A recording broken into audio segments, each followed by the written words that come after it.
가지고 삼손의 세 가지 실수 이런 제목으로 말씀을 전하도록 하겠습니다. 한번 따라봅시다. 삼손의 세 가지 실수.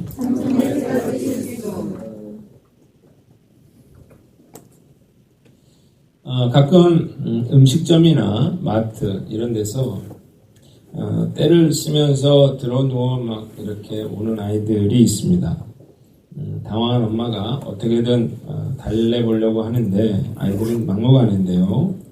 가끔 이런 장면을 볼 때마다 참 안타까운 것은 이 아이의 미래가 걱정되기 때문입니다.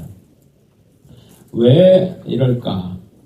하고 싶은 대로 하지 못해서 그러는 건 뭘 부모에게 사달랬는데 사주지 않았거나 아니면 뭔가 싫어하는 뭔가를 부모가 시켰어요. 그래서 아이가 반항을 하는 거예요. 본때를 보여주는 거예요. 다음에 또 이렇게 하면 더 큰 망신을 주겠다 이런 경고인데요. 부모들이 착각하는 것은 그냥 시간이 지나면 잘하면 저절로 괜찮아질 것이다 이렇게 생각하는 거예요. 제 생각은 좀 다릅니다. 나아지려고 그러면 참을 줄 아는 인내심이 생겨야 되는데 인내심은 저절로 나이 먹는다고 길러지는 것은 아니에요. 인내심은 언제 길러지냐? 그냥 자기 멋대로 하면 그게 나에게 더 큰 고통이고 더 큰 손해로 돌아온다. 이걸 깨달아야만 참을 수 있게 되거든요.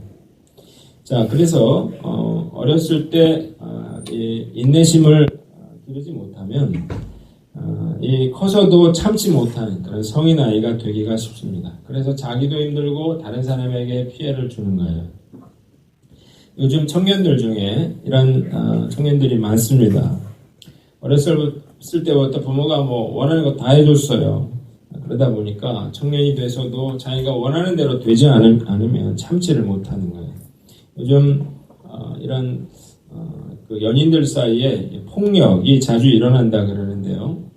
여자가 헤어지자 그러면 참지 못하고 폭력을 쓰는 거죠.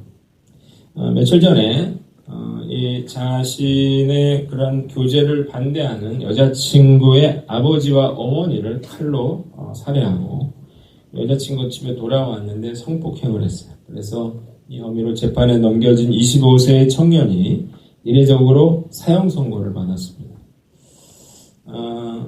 대한민국이 사형 폐지 국가 이런 쪽에 속하기 때문에 사형을 잘 안 주는데 너무 사건이 커서 그래서 이제 사형 선고를 받았습니다. 사형이 집행되지 않더라도 최소한 30년, 40년 이렇게 넘게 감옥에 있게 됐는데 완전히 인생 망가진 거죠. 한 70 넘어서 출소한다 한들 사회에 적응할 수 있겠습니까? 또 무엇보다 졸지에 자기 부모를 사랑하는 부모를 잃고 그리고 성폭행을 당한 이 여인은 과연 정상적인 그런 생활을 할 수 있을까? 그런 참 안타깝더라고요. 물론 이 청년의 잘못이죠. 그러나 저는 이 청년을 그렇게 키운 그 부모의 책임이 크다. 저는 그렇게 생각을 합니다. 문제는 이런 사람들이 요즘 주변에 굉장히 많다는 거예요. 운전을 할 때 아주 사소한 일 가지고 위협 운전을 하고요. 그리고 층간소음으로 폭력이 생기고 또 주차 이런 시비로 칼부림이 일어나는 걸 보면 참 이런 이 인내심 없는 사람들, 참을 줄 모르는 사람들이 우리 주변에 굉장히 많다는 것입니다. 이런 이야기는 남의 이야기가 아니고 우리 자식의 이야기가 될 수 있습니다. 우리는 어렸을 때부터 자녀에게 반드시 참을 수 있는, 참을 줄 아는 그런 인내심을 길러줘야만 해요. 자, 그런데 이 인내심은 우리 자녀에게만 가르치는 일이 아니라 특히 신앙생활하는 사람 반드시 이 인내심을 배워야만 합니다. 자, 신앙생활에서 가장 중요한 것은 인내심이에요. 왜냐하면 내가 참을 줄 알아야 죄짓지 않을 수 있고 참을 줄 알아야 내가 예수님 말씀대로 살 수 있기 때문에 그렇습니다. 저는 공부를 할 때마다 십자가를 우리가 설명을 해야 되는데 십자가 사건을 사람들이 가슴 깊이 잘 와닿지 않습니다. 그것은 내가 죄인이라는 사실을 잘 몰라서 그러거든요. 내가 큰 죄 안 진 것 같아요. 자, 내가 사람을 사기친 적도 없고 때린 적도 없고 나는 이만하면 괜찮다 이렇게 생각하고 있는데 성경에서 말하는 죄는 이런 죄가 아닙니다. 이런 것들이 아니라 더욱 근본적인 것인데요. 성경이 말하는 죄는 자기 마음대로 하는 것. 그것이 죄의 본질이에요. 내 마음대로, 내 뜻대로 행하는 것. 그게 이제 죄라는 거예요. 자, 왜 아담과 하와가 선악과를 따먹었나요? 따먹고 싶으니까 따먹었거든요. 자, 이 죄성을 우리가 타고났어요. 그래서 욕하고 싶으면 욕하고, 화내고 싶으면 화내고, 미워하고 싶으면 미워하고, 비판하고 싶으면 비판하고, 때리고 싶으면 때립니다. 왜 바람을 피웁니까? 바람 피우고 싶으니까요. 자, 왜 사람을 죽입니까? 죽이고 싶으니까요. 자, 이게 죄의 본질이죠. 크고 작은 그런 차이가 있을 뿐이지. 성경은 뭐라고 말합니까? 의인은 없나니 하나도 없다. 이렇게 선언하고 있고, 우리는 사실 들킨 죄인과 들키지 않는 죄인밖에 없는 거예요. 문제는 우리가 아무리 노력해도 죄의 문제를 해결할 수는 없어요. 죄 짓지 말아야지 하면서도 끊임없이 죄를 짓는다고요. 자, 우리가 죄를 지었어요. 그래서 죽게 됐어요. 심판받게 됐어요. 그래서 예수님이 필요한 거죠. 예수님이 나 대신에 십자가에 달려서 내 죄값을 치렀기 때문에, 그래서 내가 죄가 있지만, 죄를 짓지만, 그럼에도 불구하고 나는 예수님 때문에 이 멸망에 이르지 않고 심판에 이르지 않고 구원받게 된 거예요. 자, 중요한 것은 내가 예수님을 믿는다는 거죠. 뭘 믿는다고 말하느냐. 내가 입으로 그냥 나 예수님 믿어요 이렇게 생각하면 믿는 게 아니에요. 믿는다고 하는 것은 내 인생의 결단을 말합니다. 내가 지금까지 내 삶의 주인 돼서 살았지만, 그러나 이제 앞으로는 내가 예수님을 내 삶의 주인으로 모시고 살겠다. 이런 고백을 하는 것. 그게 예수님을 믿는다는 거거든요.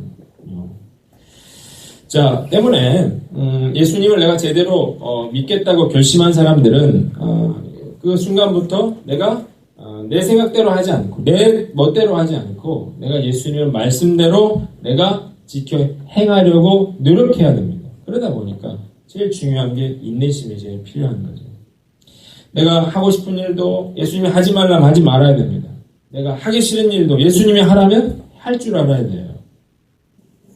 자, 이게 안 되면 내가 입으로는 예수님을 시인한 사람이라고 말할 수 있지만, 그러나 삶으로는 내가 예수님을 믿지 않는 사람이기 때문에, 그래서 이런 사람들을 가리켜서 교회 안에 불신자다 그렇게 이야기를 하는 것입니다. 이런 사람들의 특징이 있어요. 아무리 교회 열심히 오래 다녀도 삶의 변화가 일어나지 않는다는 거예요. 내가 하고 싶은 대로 그냥 다 하고 살기 때문에 그래요. 교회 좀 더 다니면 봉사를 조금 더 할 뿐이죠. 조금 더 헌금을 더 할 뿐이죠. 내가 내 삶의 주인 노릇하며 사는 본질이 바뀌지 않았기 때문에 그 사람은 예수 믿는 사람이라고 볼 수가 없습니다. 문제는 구원에 관한 것인데요. 자, 내 마음대로 사는 사람, 이런 사람, 결국 예수 안 믿는 사람이라면 그 사람이 어떻게 구원받을 수 있겠습니까? 나중에 십자가에 달려 구원받은 강도처럼 마지막 순간에 회개하고 천국 갈 수 있을지 모르겠지만, 그러나 분명히 아닐 수도 있다는 사실을 알아야 됩니다. 때문에 예수를 믿는 사람은 절대 제멋대로 살아서는 안 되고 예수님의 말씀대로 살려고 노력할 줄 알아야 된다는 거예요. 내 마음대로 사는 것 정말 불행한 일이에요. 나도 망치고 다른 사람에게 큰 고통을 줍니다. 그리고 무엇보다 나를 향한 하나님의 계획을 다 망가뜨려 버려요. 오늘 우리가 삼손의 이야기를 읽었는데 삼손이 그런 사람이라고. 삼손이 자기도 망하고 다른 사람의 고통을 주고 그리고 하나님의 계획을 흔든 그런 사람이었어요.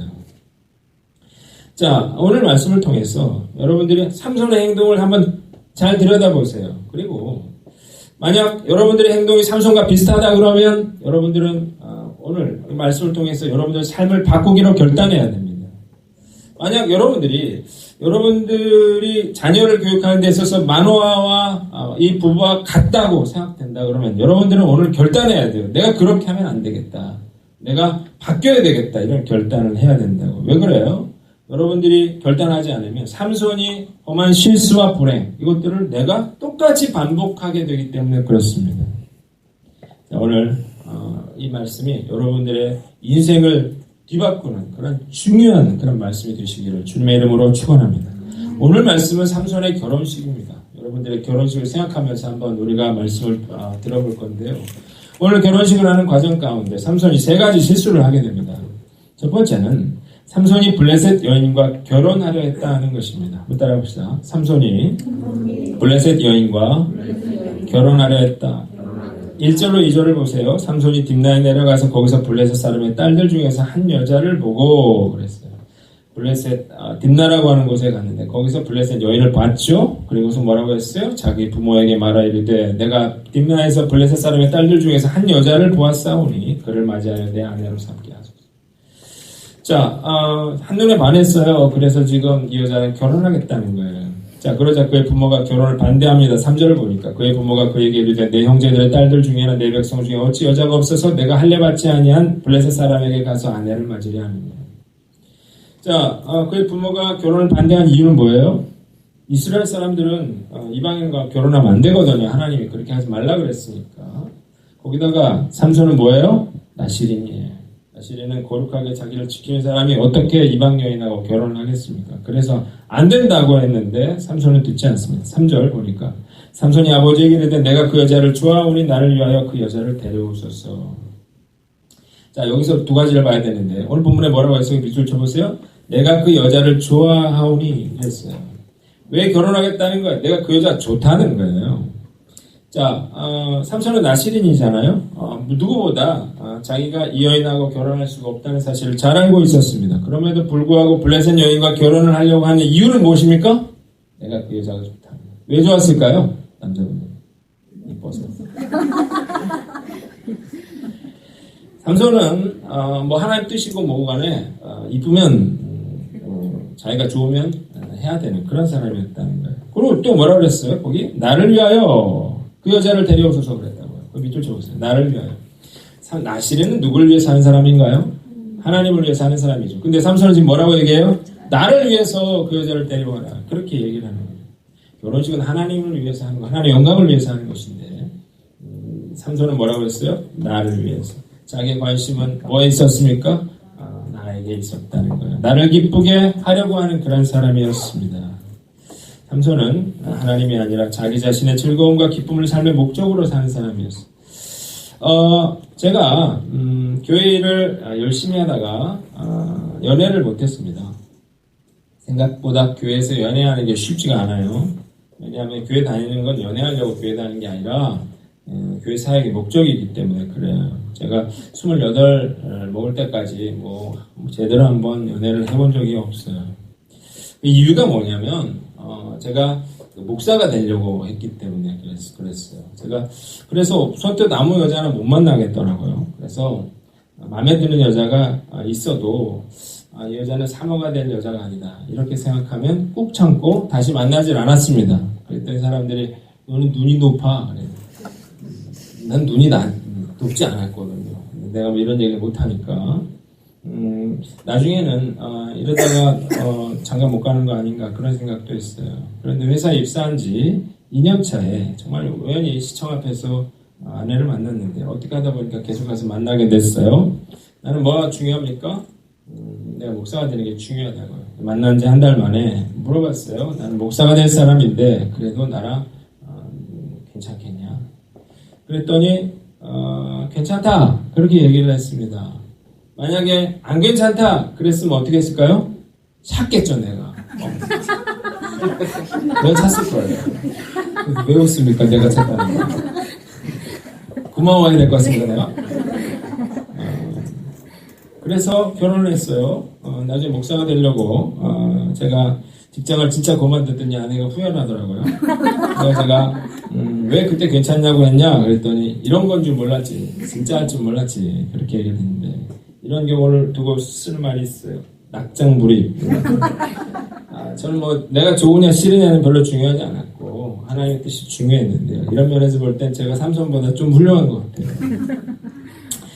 삼손은 나시린이었지만 하나님이 아니라 자기 자신을 위해 사는 사람이었습니다. 그래서 자기가 좋은 대로 자기를 위해서 이렇게 행동했어요. 부모가 반대해도 소용이 없었어요. 그래서 그의 인생이 불행했다. 여러분 어떤가요? 나도 혹시 삼손처럼 내가 하고 싶은 대로 행동하고 나를 위해서 그렇게 사는 사람은 아닌가? 내가 원하는 대로 안 되면 참지 못하고 때를 쓰는 그런 아이처럼 행동하고 있지는 않은가? 우리는 감정이 중요하다고 그러거든요. 내 뜻과 계획이 중요하다 그러거든요. 그런데 이런 감정이라든지 이런 뜻이라든지 이런 것들은 상황에 따라서 얼마든지 달라질 수가 있습니다. 삼손이 예쁜 여자 좋아할 수도 있겠죠. 그러나 중요한 것은 그 여자와 결혼하려고 하면 안 되는 거였어요.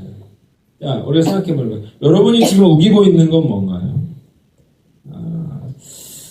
이게 나에게 얼마나 좋은지가 아니라 이것이 하나님 보실 때 옳은 일인가를 생각해 보세요. 지금 여러분들을 말리고 있는 사람 누구인가요? 삼손은 그 결혼을 반대하는 그 부모의 그런 말을 들었어야만 됐어요. 어쩌면 여러분들 지금 말리고 있는 그 사람의 말을 들어야 할지도 모릅니다. 일단 하고 싶더라도 물어보세요. 이게 나를 위한 것인지 하나님을 위한 것인지 묻기만 해도 우리가 참을 수 있는 힘이 생깁니다. 사고 싶다고 해서 함부로 질러서는 안 돼요. 지름신은 나쁜 신입니다. 나쁜 신. 자, 참아야 된다고요. 또 내 마음에 들더라도 어떻게 불신자와 결혼하지 말아야겠죠. 불신자와 사는 것은 정말 쉬운 일이 아니에요. 결혼했습니까? 힘들어도 어떻게 참고 사세요. 뭐 늦바람 나서 자기가 뭐 사랑을 찾네 뭐 그러다가 정말 후회하게 됩니다. 여러분이 고민해야 되는 것은 내가 얼마나 좋으냐도 아니고 내가 그게 얼마나 나에게 이로우냐도 아니고 진짜 중요한 것은 이것이 하나님을 위한 것인가 아닌가를 우리가 따져봐야 된다는 거예요. 그래서 중요한 건 뭐예요? 참아라는 거예요. 참지 못하면 불행해집니다. 우리가 믿음으로 우리가 인내함으로 축복을 누리시는 저와 여러분들 되시기를 주님의 이름으로 축원합니다. 두 번째는 포도원으로 가다가 사자를 만났다는 것입니다. 따라합시다. 포도원으로 가다가 사자를 만났다. 자, 5절을 보니까 삼손이 그의 부모와 함께 딥나로 내려가. 삼손이 이제 결혼 준비 때문에 자기 그 부모를 설득을 했어요. 그래서 어떻게 했어요? 딥나로 갔는데 거기 어디로 갑니까? 포도원에 도착을 했습니다. 자, 이 나실이는 포도주뿐만 아니라 포도에 관련된 것들 접촉하면 안 됐습니다. 그게 이제 나실인데 왜 이 삼손이 포도원으로 갔을까요? 이상하잖아요. 호기심 때문에 갔는지 아니면 가지 말라니까 반항심 때문에 갔는지 모르겠는데 지금 삼손은 무시하고 포도원으로 갔습니다. 거기서 뭘 만났어요? 오늘 말씀 보니까 자, 젊은 사자가 그를 보고 소리 지르는지라고 했어요. 자, 사자가 나타났습니다. 포도원은 사자가 나타나는 곳이 아니죠. 삼손은 무방비 상태로 사자를 만났습니다. 사자에게 물려 죽을 수도 있는 그런 긴급한 상황에 처하게 됐어요. 그런데 6절 보니까 하나님의 도우심이 있었습니다. 여호와의 영이 삼손에게 강하게 임하니 그가 손에 아무것도 없이 그 사자를 염소 새끼를 찢는 것 같이 찢었다고 했어요. 자, 갑자기 하나님이 힘을 불어넣어줘서 그 위급한 상황 가운데 덤벼드는 사자를 어떻게 잡아서 찢어버렸다는 거예요. 자, 죽을 뻔했는데 하나님의 도우심으로 위기를 넘겼다는 거예요. 자, 우리가 본문을 통해서 두 가지를 생각해 봐야 되는데 첫째는 그가 포도원으로 가지 말았어야 했다는 것입니다. 나실인이었어요. 거룩하게 자기가 살아야 될 사람이 지금 포도원으로 지금 갔다가 지금 이런 일을 당했거든요. 하마터면 죽을 뻔했습니다. 이스라엘을 구원할 자거든요. 그런데 하나님 말씀 지키지 않고 자기 멋대로 하다가 죽을 뻔했어요. 자, 우리가 한번 스스로에게 물어보라는 거예요. 요즘 나를 유혹하는 포도원은 뭔가? 나를 거룩하면서 멀어지게 하고 유혹에 빠지게 만드는 것은 뭔가? 내가 하나님의 자녀로서 내가 가지 말아야 될 장소는 어디인가? 나를 성적인 타락으로 이끌어가는 것은 무엇인가? 나를 예배와 말씀과 기도의 자리에서 멀어지게 하는 것은 뭔가? 우리가 그걸 생각해봐요. 그게 바로 포도원이라는 거예요. 삼손처럼 그럴 수도 있지. 대수롭지 않게 그렇게 여길 수도 있습니다. 그러나 그곳에 여러분들의 생명을 빼앗을 만한 그런 사자가 나타날 수 있다는 사실을 우리가 알아야 합니다. 거룩함으로. 그래서 거룩하게 살으라는 거예요. 거룩하게 살지 않으면 생명을 빼앗길 수도 있습니다. 두 번째는 그가 사자의 출현의 의미에 대해서 생각을 해봐야 됐다는 거예요. 자, 왜 사자가 나타나는가? 한번 생각해. 왜 나타났겠어요? 지금 하나님이 원치 않는 그런 결혼식을 하러 가는 거잖아요. 자, 그런데 그래서 사자가 나타난 거거든요. 자, 한 번쯤은 이게 왜 이런 일이 생겼을까 물었어야 돼요. 그리고 어떻게 했습니까? 자기가 하나님이 원치 않는 일을 하지 말았어야죠. 죽을 뻔했는데. 자, 그러나 어떻게 했어요? 오늘 말씀 보니까 그 이야기를 누구에게도 이야기하지 않아요? 자기 부모에게도 이야기하죠. 왜 이야기하지 않았을까요? 자기가 이야기를 하면 자기가 포도원에 가는 이야기를 해야 되거든요. 그러니까 자기는 아무 말 죽을 뻔했는데도 아무 이야기도 하지 않았습니다. 자, 만약 돌아갔으면요, 그는 이 결혼식을 망치지 않았을 거예요. 그런데 그런 걸 무시하고 계속 진행을 하기 때문에 그는 자기 결혼식을 완전히 말아먹게 됩니다. 더 부정한 일을 저지르게 되는데 8절로 9절을 보니까 얼마 후에 삼손이 그 여자를 맞이하려고 다시 가다가 돌이켜 그 사자의 죽음을 본즉 사자의 몸에 벌떼와 꿀이 있는지라.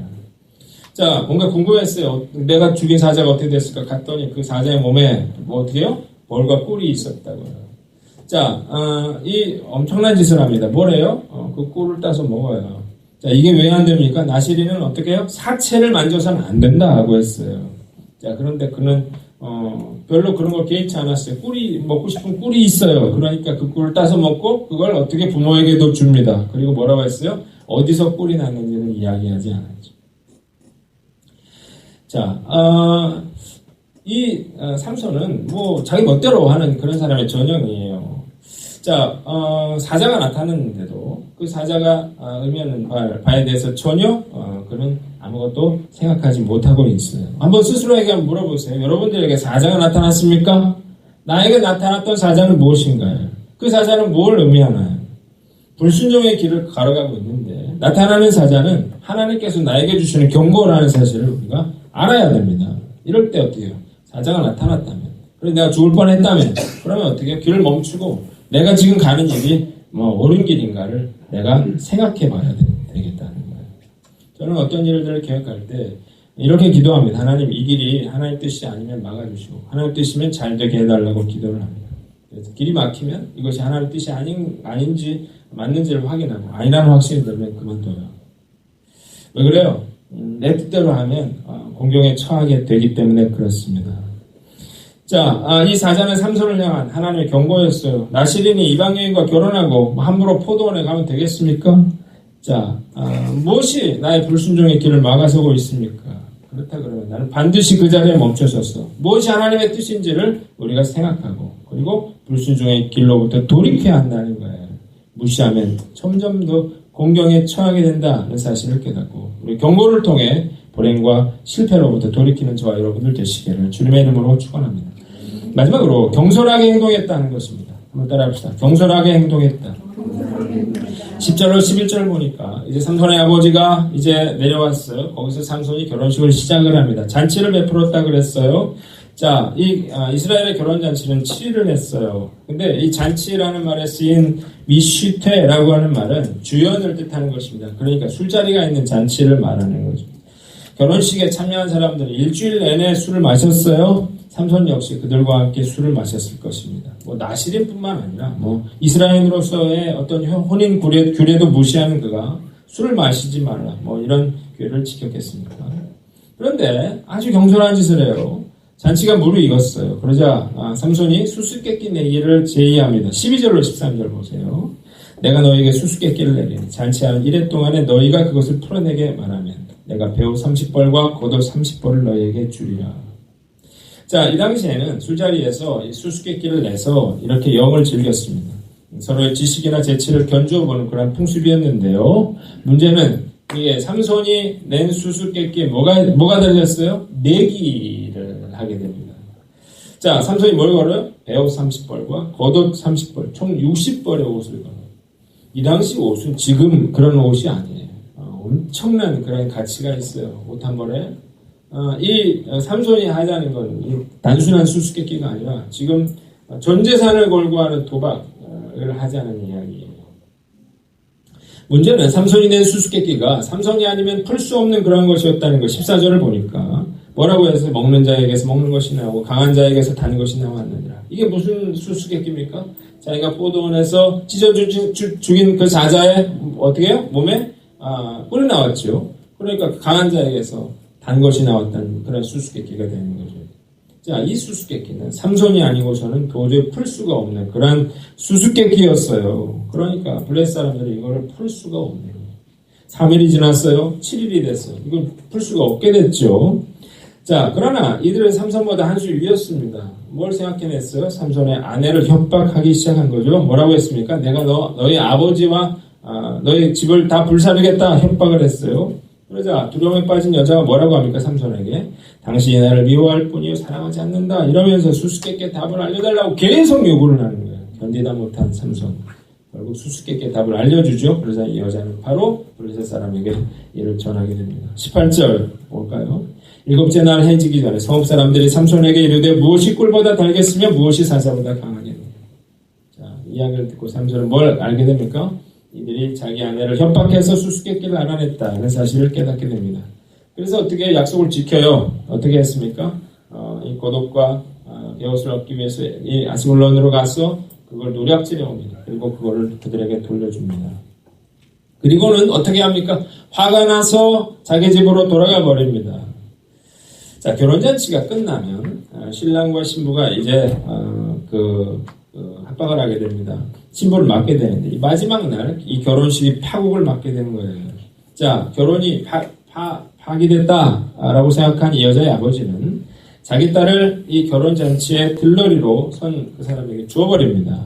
자, 이 경솔한 행동이 모든 걸 다 망쳐버리고 만 거예요. 이것이 바로 제멋대로 행한 그런 삼손의 삶의 결혼식의 끝이다라고 하는 것입니다.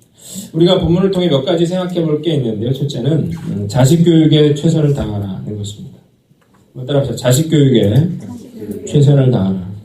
자, 이 마노아 부부는 믿음이 좋은 사람이라고 제가 설교를 했는데 한번 생각해보면 제가 물어볼게요. 마노아 부부가 왜 삼손을 이렇게 키웠을까요?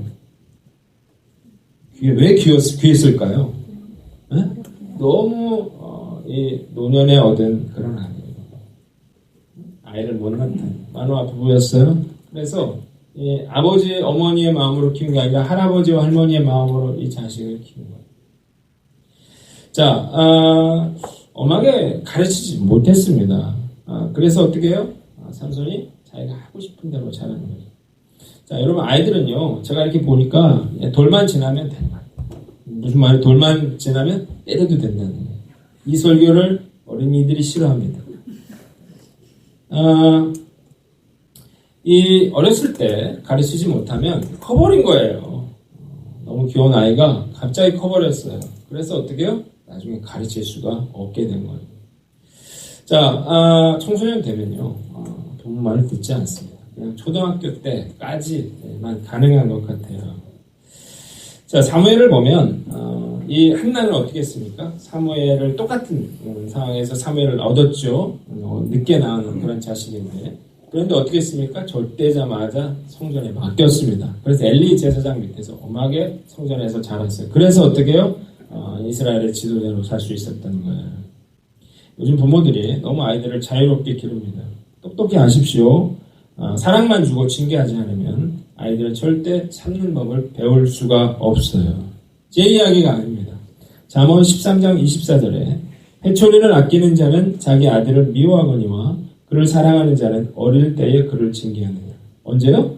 어릴 때에. 잠언 23장 1절에 아이를 훈계하지 아니하고 하지 말라. 채찍으로 그를 때릴지라도 그가 죽지 아니하리라. 채찍으로 때려도 죽지 않는다. 그럼 어떻게 하라는 거예요? 채찍으로 때리라는 거예요.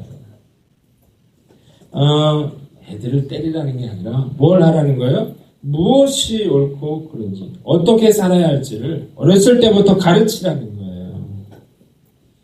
자, 그냥 어린이집에 내버려 두고 어린이집에서 뭘 가르쳐 줄 거라고 생각하지 마세요. 어린이집에서는 CCTV 있고 그런데 제 멋대로 하게 내버려 두지. 거기서 뭘 배웁니까?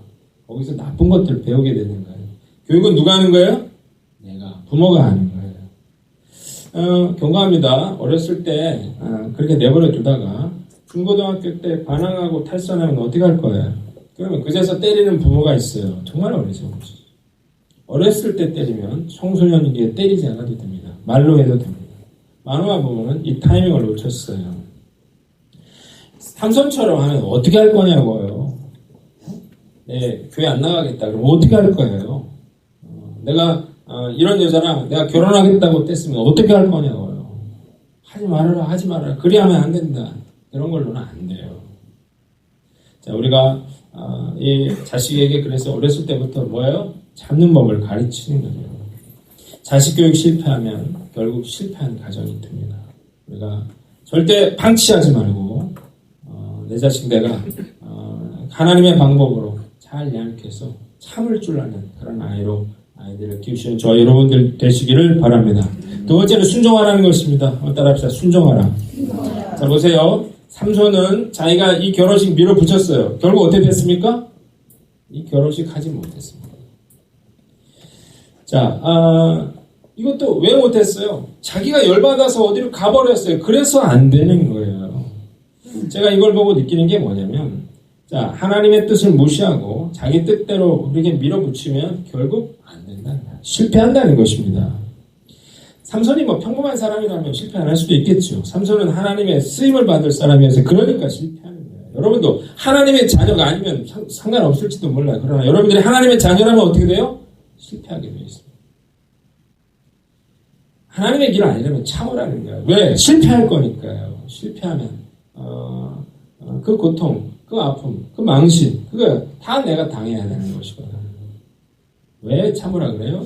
그런 거 당하고 그제서야 이렇게 살면 안 되겠구나 이런 걸 깨달으면 안 된다는 것이죠. 그러기 위해서 중요한 거 뭡니까? 우리가 하나님 앞에 순종하는 법을 배우는 것입니다.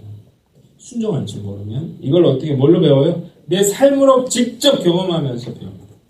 눈물 흘리고 고통받고 정말 처절하게 내가 비참한 현장에서 내가 하나님 뜻대로 살지 않았더니 이렇게 고통받는구나 라고 하는 사실을 내가 내 삶으로 깨닫게 된다. 내가 내 삶에 이런 걸 왜 경험해 봐야 되고 삼손을 통해서 내가 여러분들이 하나님 뜻 아니라면 내가 온전히 참고 돌이키는 저와 여러분들 되시기를 주님의 이름으로 축원합니다. 마지막으로 하나님의 섭리가 있음을 믿어라 하는 것입니다. 따라합시다. 하나님의 섭리가 있음을 믿어라. 그런데 이 본문에는 참 놀라운 말씀이 있어요. 4절에 보면 그때 블레셋 사람이 이스라엘을 다스린 까닭에 삼손이 틈을 타서 블레셋 사람을 치려함이었으나 그의 부모는 이 일이 여호와께로부터 나온 것인 줄은 알지 못합니다. 자, 이 일이 어떻게 해요? 여호와께로부터 나왔다. 그렇게 이야기하고 있습니다. 이건 뭐냐면 자, 이 모든 일은 삼손의 불순종으로 일어난 일들이에요. 그러나 하나님은 이 삼손의 불순종을 통해서도 이 블레셋을 치고 이스라엘을 구원하는 그런 기회로 삼으셨다는 것입니다. 삼손이 요리받잖아요. 그래서 다음 장 15장에 보면 나귀 턱뼈로 블레셋 사람 1000명을 쳐 죽이는 그래서 어떻게 해요? 이스라엘 백성들을 구원하는 그런 일들을 하는 것을 보게 됩니다. 자, 여러분들 중에는 내 멋대로 하다가 내가 하고 싶은 대로 살다가 엄청난 그런 실패와 저절을 경험한 분들도 있을 거예요. 그러나 우리가 위로받을 수 있는 것은 그걸로 끝은 아니라는 것입니다. 하나님은 나의 실수와 나의 불순종을 통해서도 일하십니다. 하나님은 삼손을 버리지 않았어요. 그래서 이 삼손을 통해서 끝까지 이스라엘을 구원해 나가시는 거예요. 제 멋대로 살다가 내가 모든 것을 망쳐버렸다. 이래서 자포자기할 게 아니고 이런 상황에서라도 내가 회개하고 돌이키면 하나님께서 모든 것이 합력하여 선을 이루게 하신다는 사실을 우리가 분명히 알아야 된다는 거예요. 이 하나님의 선하심을 믿고 우리가 다시 한번 귀하게 쓰임받는 저와 여러분들 되시기를 주님의 이름으로 축원합니다.